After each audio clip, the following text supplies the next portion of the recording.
time, it was very shocking.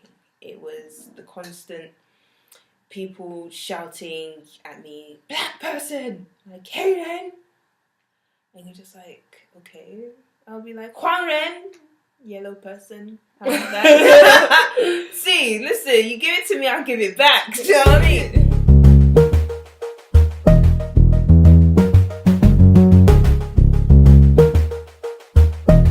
Let's start day one. Let's start the moment I got off the plane in Hangzhou.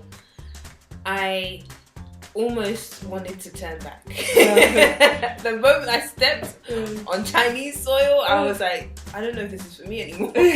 Because the moment I got off the plane and was in the airport, immediately, that's when the staring commenced. Okay. It was a lot of staring, it was a lot of, oh my gosh, 她是黑人，你看她的皮肤那么黑, like, look at her skin, so black, you know? So I was like, a bit shocked because 6 years prior, I didn't really get that. I didn't experience this racism or this outright, you know, blatant, what do you call it? From, you know, the first time I was in China. So the second time, it was very shocking.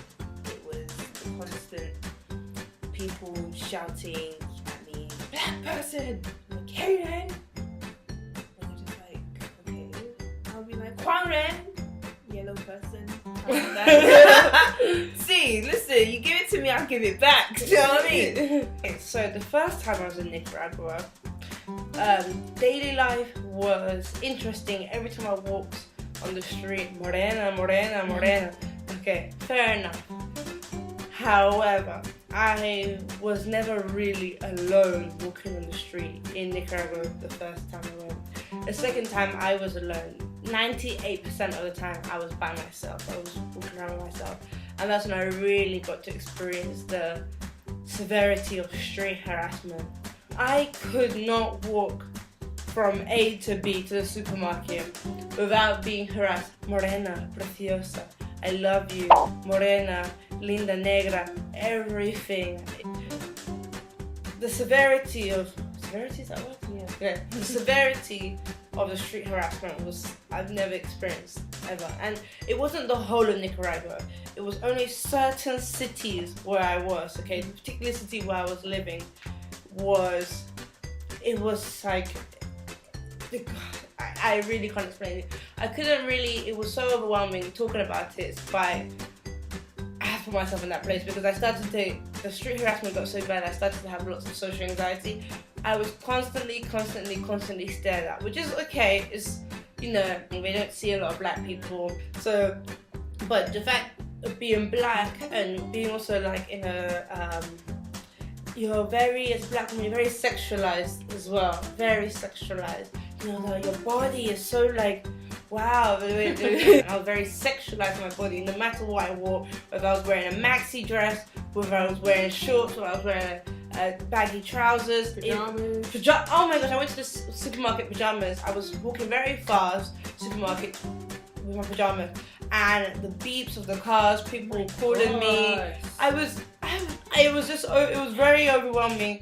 I cannot even put it into words how much street harassment, because people are like, but everyone gets street harassment. I get street harassment too.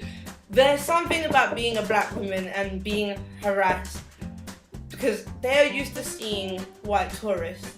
Everyone gets harassed. But me being a black woman was a big novelty. Like a big novelty, from my hair to my skin.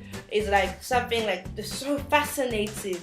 You know, and I was telling people, some girls that I was with, I met those people who were just traveling, and they were like, oh yeah, but we all get it too.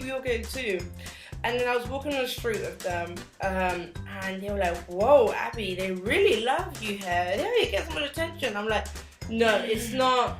It's the wrong kind of attention. You know, like, I just want to be a tour. I just want to be like, no, I can't blend in, but yeah. I remember one time I was in my first few weeks in Nicaragua. I was with my other friends. We were on a boat, and what happened? These other group of Nicaraguan women saw me, and I'm like, oh my god! Well, no, okay, no, oh my god, didn't say oh my god. Ay, Dios mío! Ay, no, morena aquí! Ay, venga! They were so excited. You know, it's like, you really definitely stand out. Another thing, being followed around by random men. I had a man knocking on my door. Did I tell you that? No. But the one, someone was waiting for me because across the road there was a barber shop, and lots of men, they had always seen me all the time and be like, oh, I love you. And it was just like, the attention was just so much, the street harassment from the men. From the women, obviously they weren't harassing me, but it was just a constant stare. Every time, I kid you not, every time I went past a bus, the whole bus would just turn around. And everyone would stop what they're doing and look at me. And it's like so awkward. I'm pretending not to look. I'm trying to walk straight, but I can feel all the eyes. Like, it's like everyone was staring. They weren't looking in disgust. I didn't feel like they were looking in disgust, but they were just looking like, oh, there's a black person. Like, whereas other white tourists were going around this time because they see so many white tourists. But for me, it was just like, oh, it's a black person. What do we do? Everyone was staring. And I was speaking to another black Nicaraguan man who lives in Nicaragua. He's from the Caribbean part, but he lives in the other side, and he said the exact same thing happens to him, and he's been there for 50 years and the same thing happens. That's his country. Oh, that's his own country. I cannot ever again hear the word preciosa, linda negra. These are things I never want to hear ever again in my life. Or this kissing sound. Oh my gosh. What? Every time I remember I had to walk from my house to the bus station. Every second. That's actually really crazy. Yeah. Like, it's totally not on the same length as mine. Yeah. Not the same Scale. Not on the same scale as mine. Like, ours is definitely up there, but very different. Cut that out. Cut that whole thing out. I don't know. Okay, we've had completely different experiences. How did your experience in China as being a black woman on a day-to-day basis? What kind of things was happening to you? At first, it was very difficult. It was very difficult because I'm not used to people staring at me, and it wasn't even like a staring like curiosity. Well, most of it was, but it was like disgust. I'd say it was disgust because in China they have a certain way of, they have a perception of what a foreigner is or what a Westerner is, what a woman should be. And I was the complete opposite of what they had in mind in terms of beauty and all these kind of things. So it was more like a disgust, the snide comments, but walking by, women walking by, especially I got it from the women mainly. Really? Yeah. That's surprising. Yeah. The men, they'd look, they'd just stare. They'd say stuff, and I'd be like, but what kind of stuff would they say? They'd say like, oh, hey man. And then sometimes they'd ask me, oh, like, where are you from? I'd be like, 英国. And they're like, 不可能. Like, impossible. 英国没有黑人. I'm just like, you've never been to England, so how do you know England doesn't have black people? Yeah. So it was stuff like that from the men. One or two incidents of like sexual harassment from actual Chinese men, which was very strange. Very, very strange. Like, I mean, the first week I got there,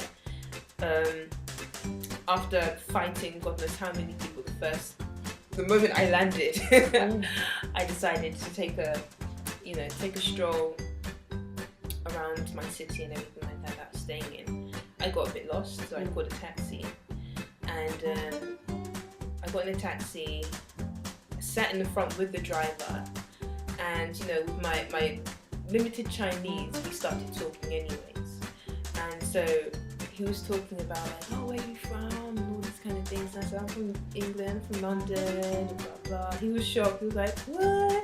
英国没有黑人? I was like, yes, they do. The conversation started to get a bit weird. He was like, okay, well, you're new here. This guy was like 60-something years old. You're new here and everything, and maybe I can take you around. No, uncle, please. I'm okay. He's like, give me your number, all these kind of things. I gave him my number, threw in SIM after that. gave him my number and everything like that. He was like, do you know what, when you're free, when I'm not driving, I'll come pick you up and then we can go to my village and we can drink some beer. And he started stroking my leg. Why are you stroking your leg? Oh my gosh. I mean, I was so scared. I was so scared. Obviously, you've just arrived in the country. I just arrived in the country. You just like, yeah, taking it back. So it was like a love-hate. It wasn't, no, I wouldn't even say love-hate, but it was like a really strange thing. I was getting abuse on one side and then sexually harassed on the other side. So it was very shocking. It was very shocking. I was a fighter the first week I got there. I went to fight everybody. Like, Neil said, no, big. Which let me come what? Like, why are you looking at me? You know, I was always like, why are you looking at me? Why are you looking at me? that is really interesting because I wish I became so inclusive. So the experience never made me defensive. I think I became so like scared. I think I did the opposite. I became so frightened and I started to develop a fear of leaving the house by myself. Wow. And I didn't like doing certain things with myself. I didn't like walking around with myself because every time I was by myself, that's when things happened. When I was in a group, I was a bit protected. And I wish I was, it was only towards the end of my stay in Nicaragua that I became, you know what, F it, I'm not going to let everyone be talking about me like this. I used to take different routes around places to avoid certain groups of people because I remember I used to walk past the cathedral and I kid you not, every time I walk past this cathedral there'll be this group of builders or this group of constructors and builders all over the world. It's a universal problem, right? Yeah. It's a universal problem. Everywhere, Switzerland, wherever. Everywhere, but these builders. Morena! Ven aquí, Morena, preciosa, chocolate. Oh, you know, they'll be saying there's chocolate, everything. I'm tired of being bloody called chocolate, okay? At least caramel. Let me say that again because I don't want to say at least caramel because you might think I'm trying to sound really like it. Yes. I'm tired of being called chocolate. For goodness sake, please, like, stop comparing me to candy. For goodness sake,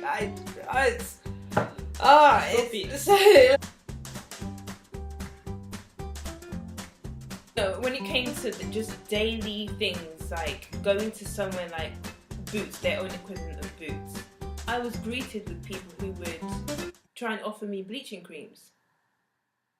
Like all of this, trying to see if it will come off and all these kind people of things. People actually did that. Yeah.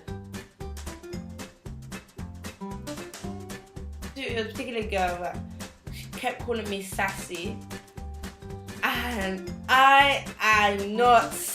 Sorry. I walk like a bloody penguin, for goodness sake. But for someone to call me sassy, I am far from sassy, I can tell you that. But lots of things I was said.